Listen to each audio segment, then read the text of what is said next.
O que é que te faz gastar energia em alguma coisa? Em um relacionamento, em um trabalho? O que é que te impulsiona a fazer suas coisas?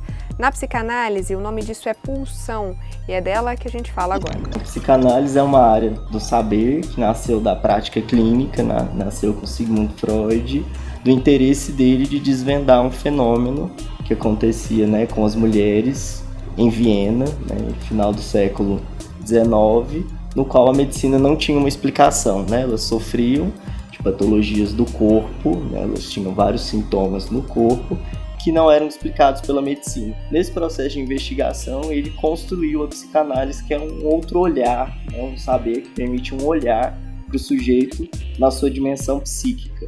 A partir disso, então, ele construiu conceitos que nos ajudam a compreender esse sujeito do ponto de vista psíquico, como inconsciente, pré-consciente, consciência, depois mais à frente ego, superego. É daí então que vem a expressão Freud explica.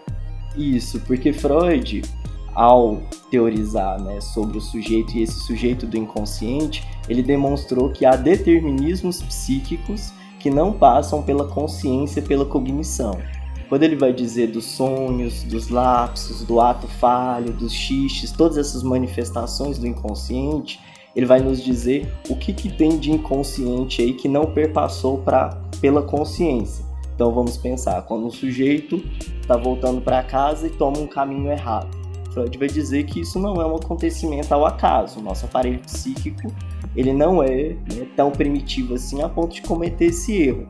Então esse erro tem um sentido que só pode ser desvendado a partir do inconsciente em um processo analítico. Mas não é um erro. O sujeito cometeu esse equívoco ao retornar para casa e pegar um caminho diferente, porque supostamente ele está atendendo a um determinismo, ou seja, uma ordem que advém do inconsciente.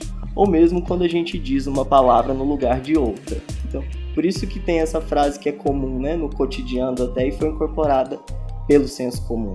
Freud explica, ou seja, Freud daria conta de dizer por que esses equívocos do cotidiano e do dia a dia acontecem. Na psicanálise existe um conceito, uma palavra importante, pulsão. Foi sobre ela que o pesquisador Henrique estudou.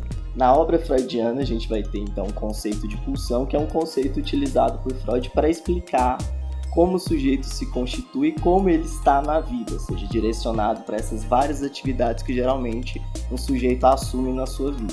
Então, pulsão seria esse impulso que nos leva a dirigir a nossa atenção, a nossa energia, o nosso investimento, a nossa força para determinadas atividades do dia a dia. Por que a gente escolhe determinada atividade profissional, Por que nas nossas relações amorosas a gente direciona para uma determinada pessoa com determinadas características e não para outras?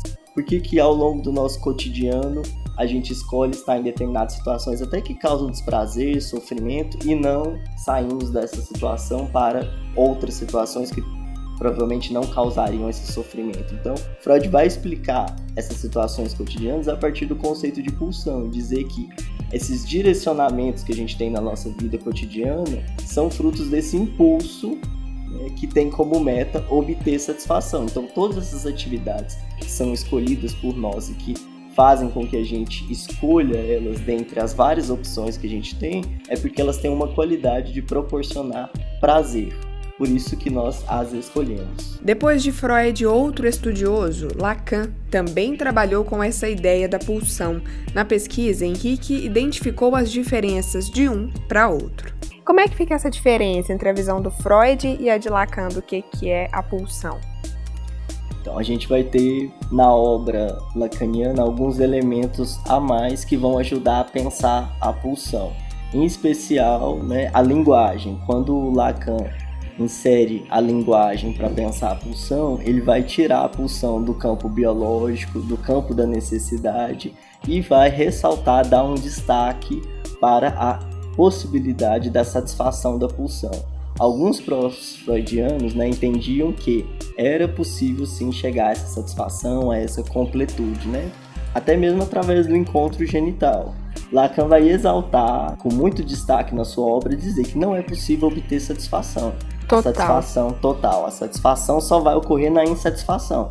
Quando a gente elege esses objetos, uma realização profissional, um parceiro, né, para a vida, e todas essas outras escolhas que a gente faz ao longo da nossa vida, essas escolhas não nos dão a satisfação completa, ou seja, nós não nos tornamos seres completos a partir dessas escolhas. E o Lacan vai exaltar isso na obra dele, marcando uma diferença com o Freud, ou seja, a pulsão para Lacan, ela sempre vai ser dirigida, né, para um objeto que não consegue ter a característica de nos satisfazer completamente, ou seja, só é possível obter uma satisfação na insatisfação, ou seja, nisso que não é possível ser completado em nós. Isso não quer dizer que a gente vai levar uma vida triste, desanimada e ruim, é do ser humano mesmo nunca estar completamente satisfeito. Isso.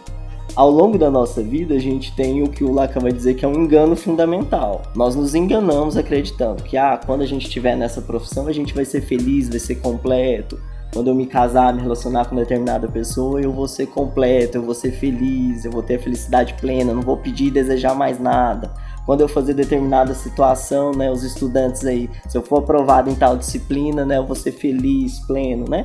E chega outra disciplina, e quando a gente está se relacionando com a pessoa, vão surgir problemas, né? Essa pessoa não vai nos completar. Quando a gente escolhe uma profissão também, nessa profissão existem, né, diversas situações prazerosas e desprazerosas, e tudo isso, nessas experiências e esses objetos que a gente elege ao longo da nossa vida, não dão conta de completar e cessar a demanda que a gente tem por satisfação.